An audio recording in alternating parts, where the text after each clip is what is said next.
what's wrong and why you never said you felt that way. Hello foodies, this Anina from Cookmaster Bangla. আশা করছি সবাই খুব ভালো আছেন। গরমের সিজন চলে এসেছে, আর এই গরমে আমরা সবসময় চিন্তা করি পরিবারকে এমন কি খাওয়ানো যায় যা খেয়ে তার একটু তৃপ্তি পাবে। আর প্রথমে যেটা মাথায় আসে সেটা হলো শরবত। গরমের সিজন মানেই হলো বিভিন্ন রঙিন ফল, আর এই ফলের সমাহারে তরমুজ পছন্দ নয় এমন আসলে কাউকে খুঁজেই পাওয়া যাবে না। আজ তাই আপনাদের সাথে শেয়ার করব তৃপ্তিকর একটা রেসিপি, আর সেটা হচ্ছে তরমুজের জুস বা শরবত। তাহলে চলুন ঝটপট বানিয়ে ফেলি তরমুজের জুস। তরমুজের জুসের জন্য এখানে তরমুজ নিয়েছি, ছোট ছোট করে পিস করে কেটে নিচ্ছি।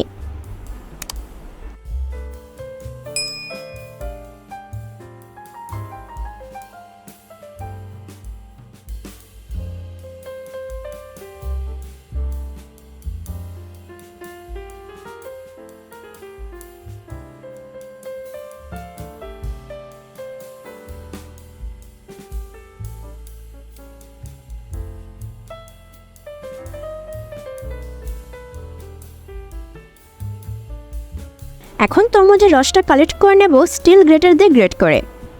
ব্ল্যান্ডও করে নিতে পারবেন, কিন্তু পার্সোনালি আমার কাছে তরমুজ ব্ল্যান্ড করা থাকে স্টিল গ্রেটার দিয়ে গ্রেট করে নিলে বেটার মনে হয়। শরবতের টেক্সচারটা প্লেন থাকে, কিন্তু ব্ল্যান্ড করলে তরমুজের জুসে একটা ফোমি টেক্সচার চলে আসে, যার কারণে আমার কাছে মনে হয় এইভাবে তরমুজের রসটা কালেক্ট করলে শরবতের মতো পারফেক্ট তৃপ্তিটা পাওয়া যায়।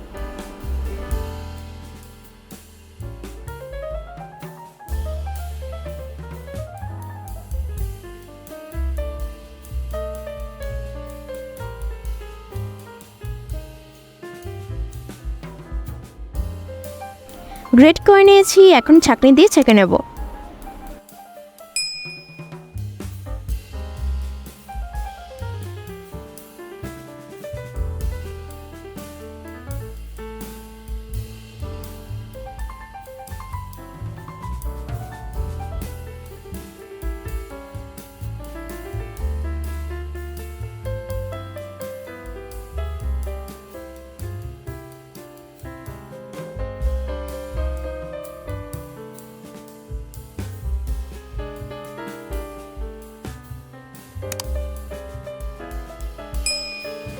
ছাঁকনি দিয়ে ছেঁকে নেওয়াতে ফ্রেশ অ্যান্ড ক্লিয়ার তরমুজের রস কালেক্ট হয়ে গেছে।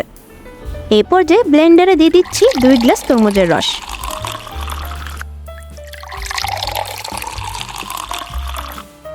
দুই গ্লাস তরমুজের রসের জন্য 2 চামচ লেবুর রস, সামান্য পরিমাণ গোলমরিচের গুঁড়া, সামান্য পরিমাণ ব্ল্যাক সল্ট, 1 চামচ সুগারটা পছন্দ মতো ব্যবহার করবেন, কয়েকটা পুদিনা পাতা। ব্লেন্ডার পরিবর্তে একটা পাত্রে সব উপকরণ নিয়ে মিশিয়ে নিলেও কিন্তু হবে।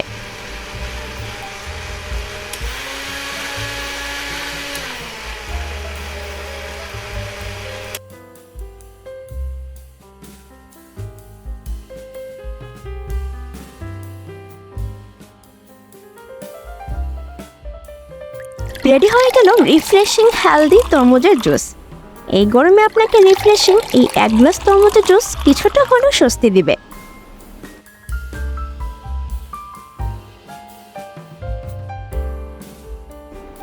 আশা করছি ভিডিওটি আপনাদের খুবই ভালো লেগেছে, আর ভিডিওটি ভালো লেগে থাকলে লাইক আর শেয়ার করে দিবেন, আর প্লিজ সাবস্ক্রাইব মাই চ্যানেল।